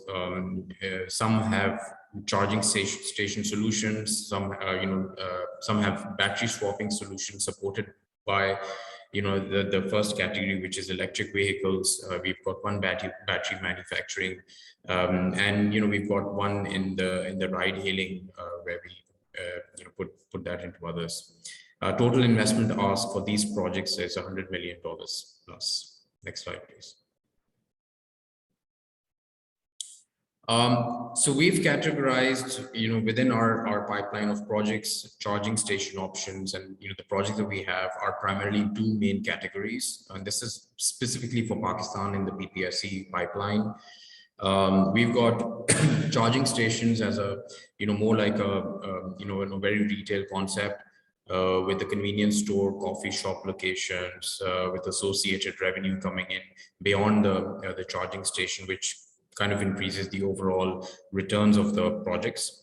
These stations, depending on location, are capable of hosting level 2 and level 3 chargers. We are looking at the projects are still in phase of really determining where to place these chargers. Thus, we put down the policy given down by MOCC, and this is the 3 by 3 kilometer area. You need to have 1 fast charging station, and then DC chargings are on motorways 15 to 30 kilometers. Generally, our projects are in a phase where they're determining the life of the battery, and not the life, but the utilization of the battery, and then determining the areas around it. So it will be in the range between 75 to 100 kilometers to a station for each project. The second category is more sale and maintenance of residential and commercial chargers, where the projects are looking at more of a very commercial approach, where they just import, install, and maintain those charging stations and let someone else operate it. These could be courier companies, the oil marketing companies, residences, and other third-party companies who are looking to develop a charging infrastructure in Pakistan. Next slide, please. So the business models, as I mentioned, are evolving. Typically for maximizing capabilities of the target 4-wheeler category is we're trying to the projects are really trying to maximize capability of multiple vehicle models, which actually means the charging stations are looking to build in different modules which accommodates all brands into Pakistan, not try to specify on a particular brand. The general technology that we've seen in our projects is European as of now, and there's no local assembly or manufacturing. This is particularly to charging stations.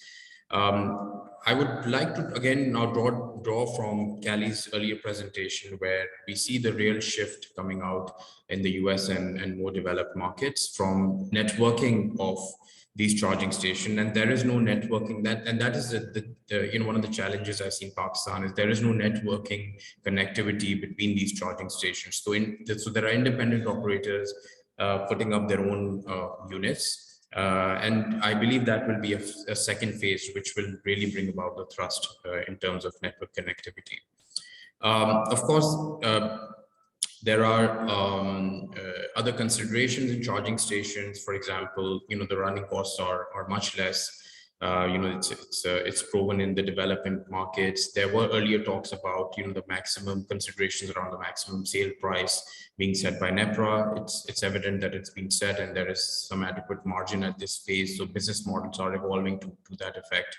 There is additional revenue streams, again, as I mentioned, from coffee shops, from, at these charging stations or resting areas, grocery stores. And of course, the funding that we are looking, that our projects are typically looking are primarily to, to put up solar power for these charging stations, for capital expenditure and working capital for running these business models. Next slide, please. As all the speakers have mentioned, the 2- and 3-wheeler space is predominantly the space to be in Pakistan as of now. we've come across, four main categories of business models. The first is the sale of complete electric vehicles with battery, and this is more of import and sale. There are a few companies looking to establish this, but again, the battery is going to be imported, but they will be selling as independent units. The second opportunity, the second category I would like to categorize our projects is sale of EV only and without battery. And this is, as we know, that the cost of battery is around 60–70% of the entire EV. So it makes more sense to sell an EV without a battery and then use battery charging stations or battery swapping stations and sell battery, more like a service concept where you do not take the upfront cost of a battery, but charge more on a fixed charge or a variable charge with just replacement of batteries. This model works quite well, seems to be working quite well for Pakistan, because there is no need in the battery swapping stations. There is low upfront cost, which helps break through the market, and through the battery swapping stations, there is really no need of putting up the expensive charging station. So once the market develops, then the charging stations also develop. You could actually put up charging stations for more four-wheeler categories. So the swapping also allows more compatibility with 2- and 3-wheelers in this case. Again, ride-hailing services is they're more like Uber and Careem-like services, where there's interconnectivity between the vehicles, there is interconnectivity between the swapping stations, there is interconnectivity between the entire network itself. But this is specific to the projects that I mentioned. So in future, what what we've seen in the development markets, all the infrastructures or all the projects will go into network connectivity for optimizing the charging station networks.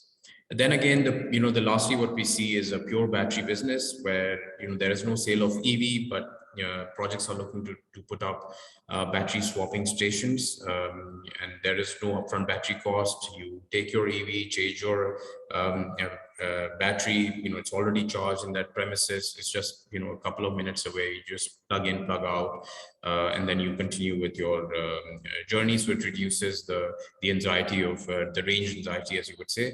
So that is one of the business models with us as well. Funding typically that we're looking for in this space is purchase of EVs, batteries, capital expenditure, and working capital for this business. Next slide, please. So this is my last slide, and I just want to discuss some generic challenges in the EV space, and these have emerged from our earlier discussions with our projects.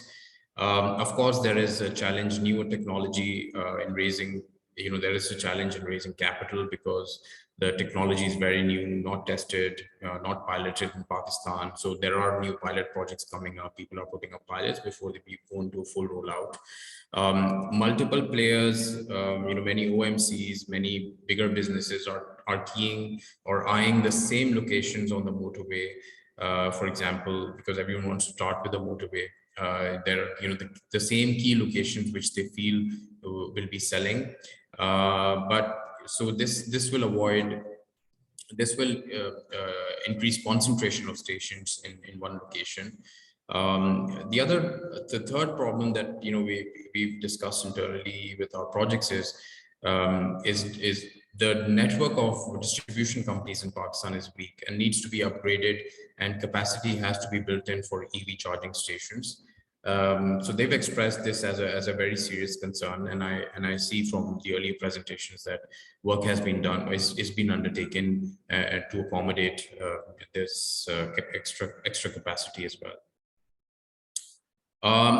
The next 2 points really talk about policy, taxation. There have been some incentives given, then rescinded, and then given back again. So there is general uncertainty about generally around policy, around taxation, tax benefits, GST, and even registrations for that matter, there were certain delays. I think now things are being sorted out, but our projects generally have this level of anticipation on getting more clarity around at least on policy matters before really jumping in on projects and establishing full-fledged businesses. We came across the State Bank, green financing facility in one of the earlier policies. We haven't had breakthrough here as well. We've got some very good traction from the State Bank on the renewable energy facility, but there is we haven't heard from them around the EV policy, any subsidized loans for EV as of now. Lastly, wheeling arrangement becomes very important because some of our EV companies, especially charging stations, are considering powering their charging stations exclusive of the grid. So wheeling policy due to land constraints will really help in this arrangement. The new CTBCM, might, if more than a megawatt of projects might be able to support that, and we look forward to wheeling and the new CTBM to really support this case. Next slide, please. With that, I would like to conclude my presentation, and we're happy to receive any projects that would need financial support, financial advisory support in clean energy and electric vehicles. So this is my contact detail, and you can reach us through our website as well. So thank you for your time. I would hand back to Isabel. Thank you. Thank you so much. And we'll go straight into our final technical presentation of the night. It is looking like we will probably run a few minutes over tonight. So I hope that there's not, if you need to exit early, we will send out the recording. But with that, I will hand it over to Brennan for this final presentation to conclude our workshop. Yeah, thanks, Isabel. And hello, everybody. It's nice to be speaking with you today. I'll do my best to be quick. I'm a research analyst at the National Renewable Energy Lab, where I work with Callie, and we're both in the Center for Integrated Mobility Sciences. And today I'll be showing some results from an illustrative financial analysis that looks at several of the factors that might influence the profitability of EVCS. So next slide, please. So this just kind of provides some background that I think many of the other panelists have already covered. Just to make it brief, as you all know, EV charging infrastructure represents an emerging industry, and it's primed for rapid growth. Pakistan has a goal to electrify 30% of the passenger vehicle market by the end of the decade. So in order to achieve this, many new EVCS will be required to serve the increasing demand for public charging. Additionally, there's charging infrastructure for other modes like electric 2- and 3-wheelers, buses, and heavy-duty trucks. These will all be required, but kind of the topic of this talk in the analysis that I'll be showing today is limited to EVCS for the passenger vehicle segment. So that's kind of sets the stage for this analysis a little bit. Next slide, please. And yeah, there is a lot of interest in getting into the EV charging industry at this early stage, but the business models for EVCS can be quite complicated, as we've shown. There's questions that Callie was covering around ownership, installation, who manages and operates this equipment. Additionally, the models for financing EVCS are uncertain since, it is a relatively new industry. But in this talk, I'm really focusing on the bottom 2 points that are shown on this slide. First, I'll be looking at some potential revenue streams for EVCS and present some analysis that shows how each might impact a business's bottom line. Then I will look at a few factors and key considerations that could impact the profitability of EVCS in more detail. Next slide, please. So I think Callie did a pretty good job covering the different considerations for an EVCS business plan. So in the interest of time, I'll just reiterate that revenue can come directly from the sale of electricity to EV drivers. for EV charging, or it could come from multiple indirect revenue sources. And these should also be considered in your business plan. Alternatively, the major costs for the business include upfront capital expenses, as well as these ongoing operating expenses like maintenance and repair, different software subscription fees, electricity costs, etc. Next slide, please. Sorry, one second. No problem. Here we go. Can you see it? Yeah, I can see it. Sorry, there we go. Yeah, no problem. Now, actually, so this for the illustrative analysis that I'll be showing today, I used an NREL developed publicly accessible tool. It's called EVI Fast, and its purpose is to provide quick and convenient financial analysis for EV charging infrastructure. It has a simple spreadsheet interface that you can kind of show in this, that is kind of shown in this snapshot on this slide. And it allows you to input, there are a couple of different configurable fields that can be, modified to assess many common financial metrics. It's primarily been developed and tailored for the US market, but it can be used to generate findings that would be applicable in other markets as well, which is what I've done here.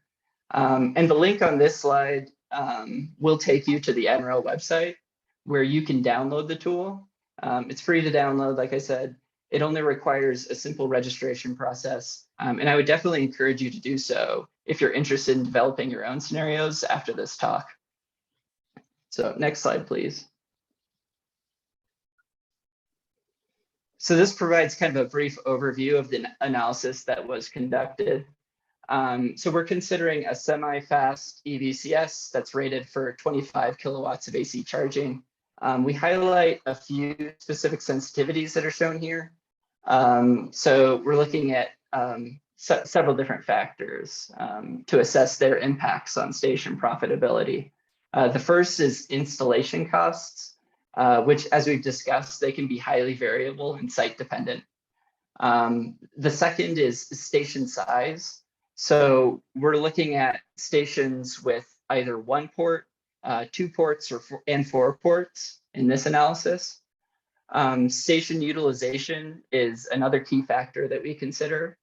And then finally, we look at how indirect revenue can impact the station's bottom line as well.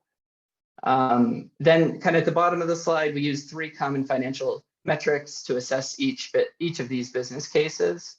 The first is the net present value of the station, which just refers to the difference between the present value of the station, the present value of the discounted future cash flows and future costs for the station. So basically, a positive net present value reflects a station that would provide a return on investment, while a negative net present value would not. The second metric is the investor payback period, which basically gives the length of time that it would take to break even on an EVCS investment. Finally, the third metric is the break-even cost of charging, which reflects the price that an EVCS operator would need to charge its customers in order to break even on their investment. So it represents a break-even price, but if EV drivers are willing to pay more than that price, then an operator could charge more, and that difference would be their profit margin. So this kind of sets up a poll, which is on the next slide. I'm not sure if we'll have time to fill that out as well. I'll just I think follow your guidance. Yes, given the time, we'll just pass by the poll, although I think I might have placed it in the wrong spot. Oh yeah, we'll just skip right over this. Is this your next slide? Yeah, this is the next one. Okay. So this is just a long list of the assumptions that were used in this analysis. And I'm not going to go through them in detail because we don't have time. But they are a combination of costs that were published in a 2019 report by the Sark Energy Center. as well as some default values that were inherited from the EVI fast model. The study assumes that electricity is purchased by the site owner or operator for 25 rupees per kilowatt hour and then sold at 50 rupees per kilowatt hour. It's important to note, though, that this analysis and these assumptions are only meant to be illustrative. And so the cost assumptions that are shown here, they have not been meticulously vetted. If there were enough interest from folks who are attending, we could always do a more in-depth analysis in the future where we would use the most up-to-date values that we could find, and maybe even look into some additional factors that might be of interest. But this quick study is really geared just at showing the sensitivity of these various station financial metrics to a few different factors. So next slide, please. Now starting to look at some of the results, and we begin with the sensitivity to installation costs. So for this comparison, we're looking at a station with 2 25 kilowatt ports and moderate long-term utilization.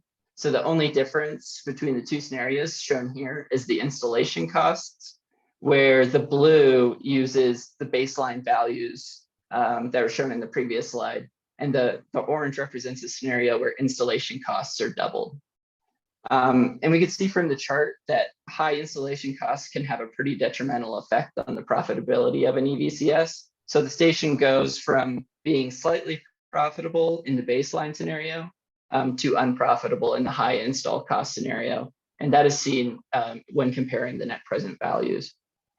It also adds 2 whole years to the payback period and increases the break-even cost of charging by 13%. So one takeaway here is that, as we said, installation costs can be highly variable and they are quite site dependent. So if you are able to identify sites with low installation costs, it can really enhance the business case for EVCS. And sites that are more likely to have lower installation costs are typically those with sufficient grid capacity that would require minimal electrical upgrades or trenching, and that are located closer to the point of interconnect. It's also important to note that future-proofing for EVCS capacity expansion during either a new build or some type of retrofit can significantly reduce installation costs down the line. So it can be beneficial to plan ahead when you're installing your EVCS station. Next slide, please. And then for the station size comparison, we again are looking at stations with moderate long-term utilization, where the only difference this time is in the number of ports per station. So here we have a small single port station, which is shown in green, a medium 2-port station in blue, and then a large 4-port station in orange. And we see that the differences between these appear to be less significant. There are some economies of scale with installation and operating expenses, and this is reflected by the improved net present value and lower break-even cost of charging for the large orange scenario. However, they are relatively minor, and it's important to note that a risk that you run with installing oversized stations relative to the current demand for charging is that it could lead to underutilization, which can have a huge effect on your business, as you'll see on the next slide.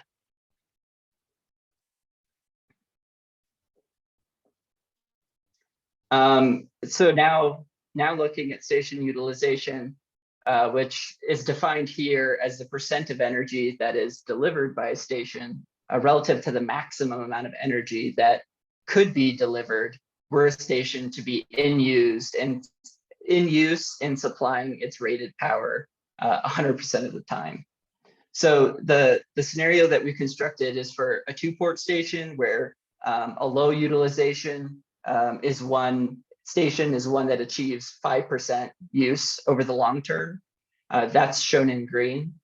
Moderate utilization is the baseline scenario, and that's in blue. And that station achieves 13% utilization long-term. And then finally, the high utilization scenario in orange achieves 20% use long-term. And as is seen in the chart, utilization is a really critical factor for determining the profitability of an EVCS. The net present value swings from slightly profitable to extremely unprofitable in the case of a low utilization scenario, and then extremely profitable for a high utilization station. This has the effect of reducing the investor payback period from 7 years to 5 years in the high use case, and extending it to more than 10 years for the low use case. And then finally at the bottom, the break-even cost of charging decreases by 17%, enabling even more opportunity to increase your profit margin if the station is highly used. But then on the contrary, the break-even cost of charging increases by 63% in the low utilization case, which starts to make the economics pretty challenging. And then one difficult aspect of utilization that we have been observing in the US is that it can be highly variable and it depends on many different factors. So things like local and regional adoption of EVs, different EV charging behaviors, where the site is located, the pricing structures that you're deploying, and more. It really does depend on the local supply and demand for charging, which can be pretty hard to project ahead of time. But some factors that you may have some control over include smart siting of your EVCS, and then the way that you're setting your prices as well. So you might consider membership pricing or even offering discounts for drivers that are making in-store purchases, which actually leads us to the final topic on the next slide. And this is looking at the value of indirect revenue. So here, this time we're looking at 3 unprofitable low utilization stations of various sizes. There's a small one in dark blue, medium in red, and large in light blue. On the negative y-axis, we have the net present value for each of these stations, and that's without any indirect revenue. So we're seeing that each of these stations are initially pretty unprofitable. On the positive y-axis, though, we show the amount of annual indirect revenue that would be needed to take the net present value of that station from negative to break even.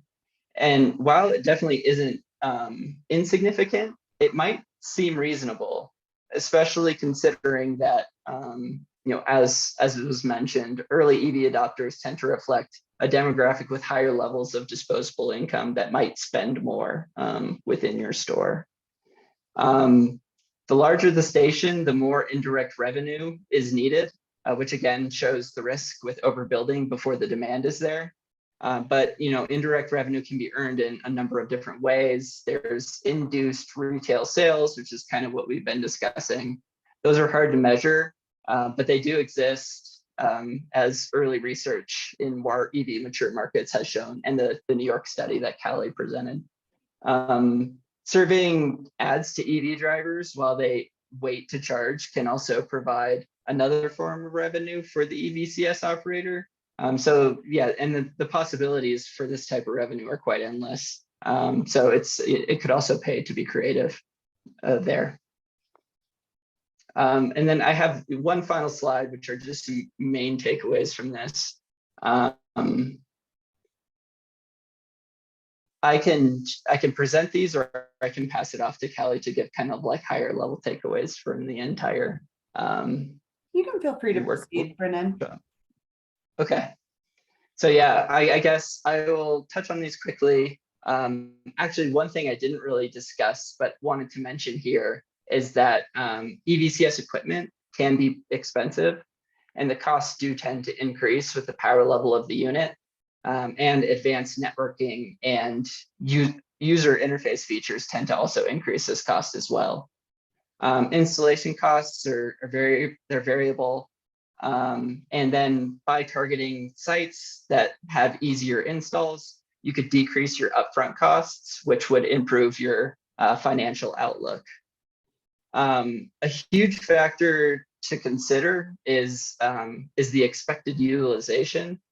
So delivering more electricity to customers is going to be critical for amortizing the high CapEx of EVCS and improving your profit margins. Indirect revenue streams, these can enhance the business case for EVCS. We showed how it can cover for low utilization, which is something that station operators will be, more likely to experience in early EV markets than later on when things have matured. Finally, there's a lot of variability across multiple factors. Things like charging demand, site level costs, revenue. Each site is its own individual case. And there are many potential business models that you could deploy as we discussed and covered today. So it's pretty important to make sure that you develop and stress test your business model, your unique business model before implementing, just so you understand kind of the risks and opportunities that are associated with it. And that's all I have. Thanks for those who stuck around. I guess I'll pass the mic to Isabel or Callie, whoever goes next. Right. I guess I'll just give a few workshop takeaways. Thanks, Brendan. That was great. So the government of Pakistan has laid the policy groundwork to transition to electrified transportation. NEPRA has developed charging station tariffs, terms and conditions, and the standards to which charging stations and meters must adhere. So that's a major step to getting a nice standardized market going. A new chapter in the service manual has been added to help guide the purchase, installation, and operation of charging stations. So be sure to check that out. Charging network companies can help make a charging station more visible and facilitate payments. So those are good companies to partner with or good companies to start. Next slide. Charge payment schemes that have a time element minimize the wasteful idle time. That's in addition to the energy element per kilowatt hour. Charging station at locations with long dwell times can use less expensive equipment and have better opportunity for charge management. Charging stations at locations with short dwell times cost more but can greatly increase indirect revenues. PFAN currently has 11 EV projects in the pipeline for companies pursuing EV manufacturing, charging stations, swapping stations, and battery manufacturing. So they got a lot of good stuff going. Medium and long term, have a box up in the way. Profitability will be driven by network connectivity and expansion.